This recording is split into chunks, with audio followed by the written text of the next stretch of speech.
మంచిర్యాల జిల్లా కలెక్టరేట్ దగ్గర ఉద్రిక్తత చోటు చేసుకుంది. ప్రజా సమస్యలపై కలెక్టర్ కు వినతి పత్రం ఇచ్చేందుకు వెళ్లిన బీజేపీ నాయకులను పోలీసులు గేట్ వద్ద అడ్డుకున్నారు. ఒకరిద్దరు నాయకులు మాత్రమే వెళ్లాలని సూచించారు. పోలీసుల తీరుపై బీజేపీ నేతలు ఆగ్రహం వ్యక్తం చేశారు. పోలీసులతో వాగ్వాదానికి దిగారు. పోలీసుల తీరుకు నిరసనగా వినతి పత్రాన్ని కలెక్టరేట్ మెయిన్ గేట్ కు కట్టి వెళ్లారు.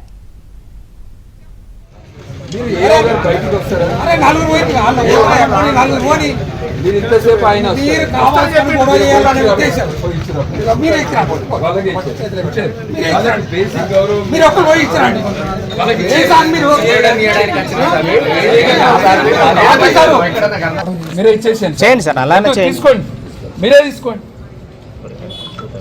ఎవరు పోతారు? జిల్లా శాఖ ఆధ్వర్యం లోపల ఇవాళ కలెక్టర్ గారికి వినతి పత్రం ఇవ్వడానికి వస్తే కనీసము వినతి పత్రం తీసుకోవడానికి కూడా కలెక్టర్ గారు అందుబాటులో ఉన్నారు. లోపల ఇక్కడనే పోయినరు. కానీ పోలీసు వాళ్ళు ఎప్పుడైనా కానీ ఇద్దరు వండ్రి, ముగ్గురు వండ్రి, ఒక్కరు వండ్రి, ఎందుకు మేమేమన్నా కలెక్టరేట్ ఏమన్నా కాల్చుకొని తింటామా? కలెక్టరేట్ ప్రజల కోసమా లేకపోతే ఎవరి కోసం? అధికారుల కోసమా? కేవలం కాంగ్రెస్ పార్టీ వాళ్లకు, టీఆర్ఎస్ పార్టీ వాళ్ళకు మాత్రమే రాచలాంఛనాలతో మీరు లోపలికి తీసుకుపోతారా? భారతీయ జనతా పార్టీ కార్యకర్తలు ఎన్నడూ వచ్చినా కూడా ఇక్కడి నుంచి బయటికి పంపిస్తారు. ఎందుకు పంపిస్తారని మేము ఇలా ప్రశ్నిస్తా ఉన్నాం. ఎందుకు మీకు మా యొక్క వినతి పత్రం కూడా తీసుకునేటువంటి ఓపిక లేకుండా ఉన్నారా కలెక్టర్ గారు? మా రాష్ట్ర నాయకులు రఘునాథ్ వీరపల్లి గారు వచ్చిండ్రు. మీ ముఖ్యమైన వాళ్ళము ఒక 20-30 మంది ఉన్నాం కదా, పోటీ చేసిన వాళ్ళము.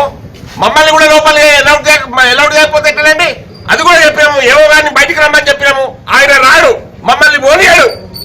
ఇది ఎక్కడ సంస్కారం అండి? మరి సిఐ గారికి సమస్య ఆయన తీసుకోడు, సిఐ గారిని తీసుకోమనండి. మేము అద్దటలేము కదా. ఇది సరి అయినటువంటి పద్ధతి కాదు. భారతీయ జనతా పార్టీ కార్యకర్తలను లోపలికి ఎలవ్ చేయకపోవడము, ప్రతిసారి ఒక్కసారి కాదు ఎన్నిసార్లు వచ్చినా కలెక్టరేట్ కు భారతీయ జనతా పార్టీ కార్యకర్తలను లోపలికి ఎలవ్ చేస్తలేదు.